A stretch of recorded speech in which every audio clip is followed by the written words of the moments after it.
Ola a todas e todos e benvidos a este Orbil Parade 2021, o roteiro polos diferentes órbiles da cidade, no que coñeceremos máis sobre o emprazamento onde se ubican, o efecto PO2 e que fai tan especial a Pontevedra, a nosa cidade de premio. Comezamos! Este paseo está enmarcado dentro da 22ª edición do Salón do Libro Infantil e Xuvenil de Pontevedra. Este evento, de importancia nacional e internacional, leva enchendo a nosa cidade de libros e actividades dende o 2000. O tema principal deste ano é Emerxencia Literaria. Os libros salvan o planeta. E o país convidado? Todos. Este ano o planeta enteiro é o convidado de honor desta xuntanza anual.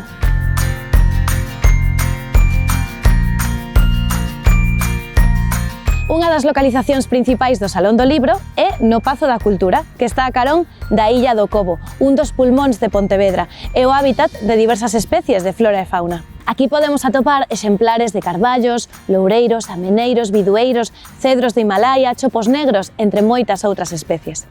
No tocante á fauna, salientamos a presenza de aves como os ciños negros, as gaivotas patiamarelas, papos rubios, gatomouchos, pardaus, pegas, entre moitos outros. Non nos extraña que Frei Martín Sarmiento elixira este emprazamento para comezar o seu estudo sobre a lingua galega e a botánica.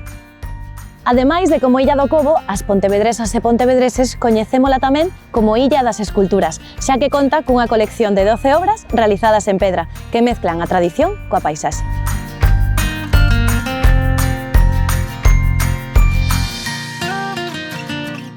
Este é un dos espazos naturais urbanos preferidos das pontevedresas e dos pontevedreses, que especialmente dende os confinamentos e peches perimetrais vividos dende 2020 o elixen para a práctica deportiva, facer picnics, pasar o día en familia e mesmo para a celebración de competicións deportivas e actividades culturais, entre elas o Festival da Nosa Vila, o Surfing de Lérez. O río Lérez cruza a Illa do Cobo e baña as beiras da nosa cidade, desembocando na ría de Pontevedra. Este río foi comezado a sanear no ano 2006, ano que foi considerado como punto de partida para a recuperación do río. Saneáronse tanto as augas como as xunqueiras, e mostra da calidade das augas son as nutrias e macroinvertebrados que as habitan. Hoxe en día, dentro das actuacións sobre o modelo urbano de Pontevedra e o efecto PO2, destacan aquelas que buscan fomentar a recuperación de espazos e os novos usos da cidade, neste caso, do río Lérez. Atopámonos na Ponte do Burgo, a nosa ponte máis emblemática, e que hai pouco estrenou unha reforma que incorporou con todos os honores a nova mobilidade de base peonil, recuperando o espírito dos antigos peregrinos. Coñezamos máis sobre ela. Parece que a construíron preto da antiga ponte romana, que a mediados do século XII era unha ruína. Orixinariamente, a ponte non chegaba aos 300 metros entre os estribos e a parte central. Os ensanches da vila e a procura de maior calado nun río cada vez máis cheo de sedimentos foron obrigando a cegala cada vez máis. Cando se construíu, contaba con 15 arcos e o primeiro cégase no século XV para construir un peirao na beira sur da ponte. Despois, foron tapándose os demais, ata deixar a vista os que vemos na actualidade. Esta ponte conecta o centro de Pontevedra co barrio do Burgo, sendo o último tramo do Camiño de Santiago na cidade de Pontevedra.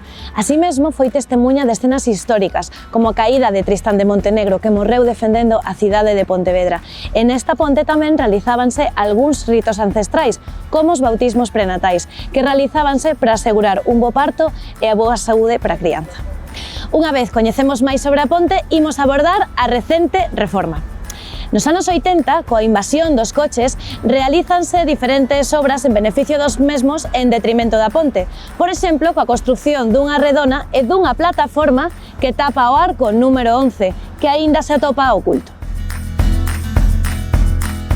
Así, van pasando os anos e sucédense as construcións de diferentes pontes, como a de Santiago, a dos Tirantes e a das Correntes.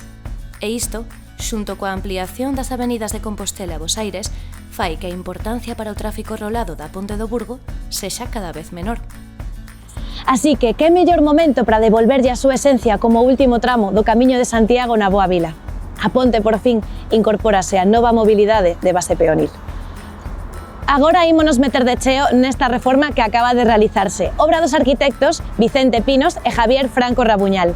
A luz, que é a grande protagonista desta reforma, é dos enxeñeiros Clíquer e López. É precisamente por aí, pola luz, por onde imos comezar. Esta cobra especial importancia porque...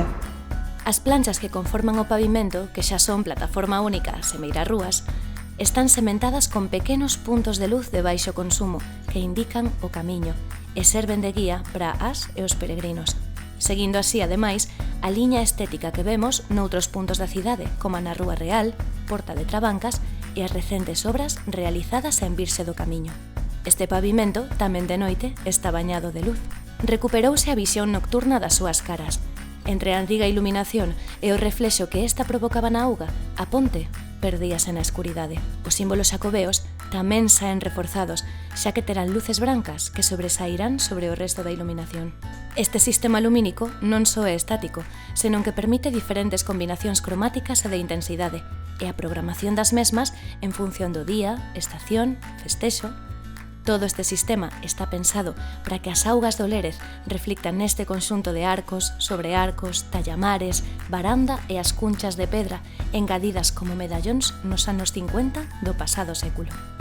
En canto á varanda, mantense o material, o metal, mais muda o estilo cara a unha peza contemporánea e rectilínea.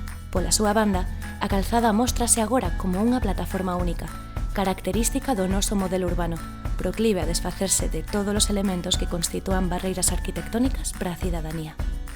Pero a cidadanía non só gañou unha ponte reformada, senón un novo miradoiro e unha nova praza longitudinal para o desfrute de todas e todos nós.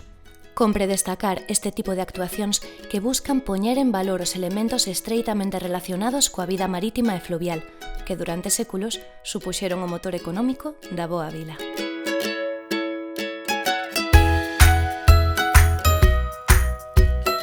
Atopámonos nun dos barrios máis novos de Pontevedra, Valdecorvos, a carón dun elemento que alcanzou gran popularidade na nosa vila dende hai un tempo, o composteiro.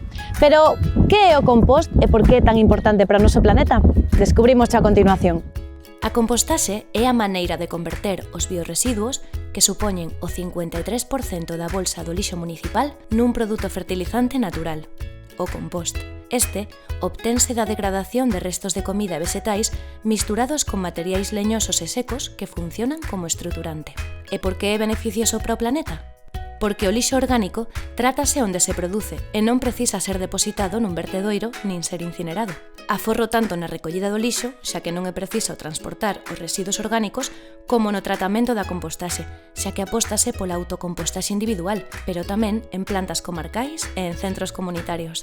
Reducción de emisións de CO2. Cada cidadán que composta deixa de emitir á atmósfera uns 155 kilos de CO2 ao ano, xa que non se traslada nin incinera o lixo orgánico. Por último, grazas á compostaxe, prodúcese o compost, que pode ser utilizado para mellorar a terra e evitar o gasto de fertilizantes químicos. Todas e todos podemos formar parte deste modelo de xestión dos residuos, bo para nós, pero sobre todo para o planeta. Unha das características do noso modelo urbano e do efecto PO2 é como o espazo público pasou a estar ao servicio da convivencia e da cohesión social. O tráfico a motor aparece domesticado nunha cidade que reduciu radicalmente a violencia viaria, en a que as veciñas e veciños de calquera idade ven protexido o seu dereito ao espazo. Van uns números. En 1997 pasaban a diario pola Rúa Real... Acertades cantos? 100, 200, 500? Non, 2000 coches ao día. Pola Rúa Serra, 5000. Por Michelena, 12000. Asusta, Ademais de circular, os vehículos tamén estacionaban libremente, polo que o casco vello era un gran aparcadoiro. Esta reforma urbana comezou en 1999, dende o centro histórico ata o resto da cidade, e non só buscaba reducir o número de coches, senón en redistribuir o espazo público. Renovando os pavimentos, a iluminación e o mobiliario urbano.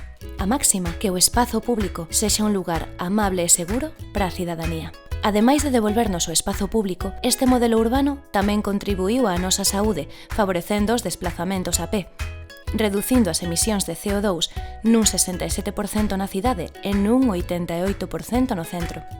Outra das vantaxes, menos contaminación acústica. Fagamos un exercicio. quedemos en silencio a ver que escoitamos un luns ás 10 da mañá nesta céntrica praza.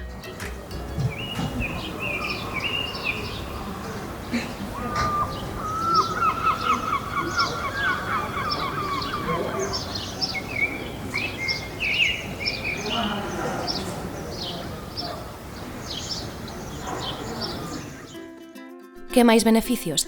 Maior seguridade vial, máis accesibilidade para todas e todos, máis vida na rúa, escolares andando, máis biodiversidade, con 223 especies diferentes de árbores na cidade, maior percepción de seguridade, comercio de proximidade, etc, etc, etc. O que está claro é que non hai nin queremos volta atrás. Falábamos ao longo deste roteiro da importancia da recuperación dos espazos para a cidadanía, algo que cobra especial importancia no tocante ás crianzas. Compre salientar dous espazos que se recuperaron para o desfrute e xogo dos nenos e nenas de Pontevedra, a Praza de Barcelos e a Rúa Afonso XIII. No caso desta praza, a zona peonil é empregada como patio de colexio para os escolares do Colexio Barcelos dende o ano 2016, unha proposta que partiu dende o propio alumnado do centro. Seguindo este exemplo, e acelerado pola situación actual da Covid-19, a Rúa Afonso XIII pechouse ao tráfico de 11:30 a 12:15 da mañá para permitir que a cativada do Colexio Froebel e das Doroteas puidera desfrutar dun espazo de recreo ao aire libre.